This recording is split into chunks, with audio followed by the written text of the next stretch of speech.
Bible అంటే ఎడమొఖం పెడమొఖంగా ఉంటున్నా, ప్రార్థన అంటే ఎడమొఖం పెడమొఖంగా ఉంటున్నా, ఏదో ఆదివారపు ఆరాధన యాంత్రికంగా వెళ్తున్నాను కానీ హృదయ స్పందన నాలో లేదన్నా అని నువ్వు కూడా అదే మాట అంటున్నావా? తమ్ముడు, ఎందుకు ఈ ప్రజలు ఎడమొఖం పెడమొఖం పెట్టుకొని వీళ్ళు దేవునికి దూరస్తులయ్యారు? 3 విలువైన మాటలు చెప్తాను. నంబర్ 1 అంటాడు, మన పితరులు ద్రోహులై, ఇశ్రాయేలీలు ద్రోహులయ్యారట. ఎవరికి ద్రోహం చేశారు? సాక్షాత్తు దేవునికే ద్రోహం చేశారు. అంటే వీళ్ళెవరయ్యంటే దైవద్రోహులు. రాజద్రోహం, ఉద్యోగద్రోహం, మిత్రద్రోహం అనే పేర్లు వింటాం కదా, వాటికంటే భయంకరమైనది దైవద్రోహం. ఎక్కడ దైవద్రోహం చేశారయ్యా మీరు అనొచ్చు. దైవద్రోహం చేసిన ప్రతి వాడు ఎడముఖం పెడముఖంగా దేవుని విషయంలో ఉంటాడు. దైవద్రోహం అంటే ఏంటి? ఇశ్రాయేలీలు ఎక్కడ దైవద్రోహం చేశారు? ఐగుప్తులో బానిసలై ఉండగా ఆ బానిస శృంఖలాలు తెంచి ప్రజలను స్వతంత్రులుగా చేసి 40 సంవత్సరాలు అరణ్యంలో అద్భుతాలు చేసి పాలు తేనెలు ప్రవహించే వాగ్దాత దేశంలో ఇశ్రాయేలీలను దేవుడు నాటాడు. అద్భుతం.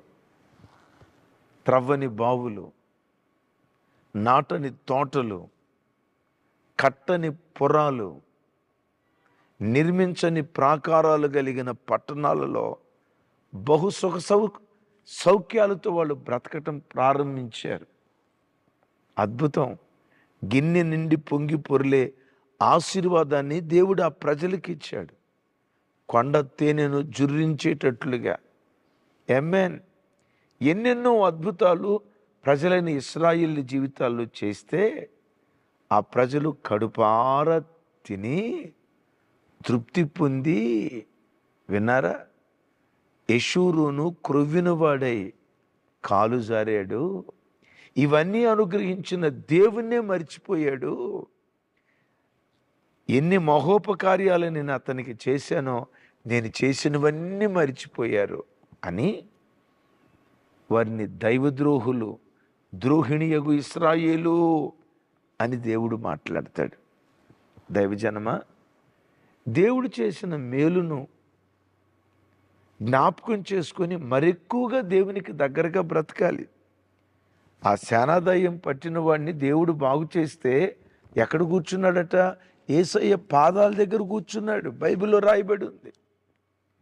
పొందుకున్న మేలును బట్టి దేవునికి దగ్గర కావలసిన వారు వారికి కలిమి కలిగిన కొలది విస్తారంగా నా యెడల పాపం చేశారు అంటాడు. దైవజనమా, కృతజ్ఞత లేని ప్రతి వాడు దైవద్రోహి. కృతజ్ఞత ఎక్కడ నేర్చుకుంటామో తెలుసా?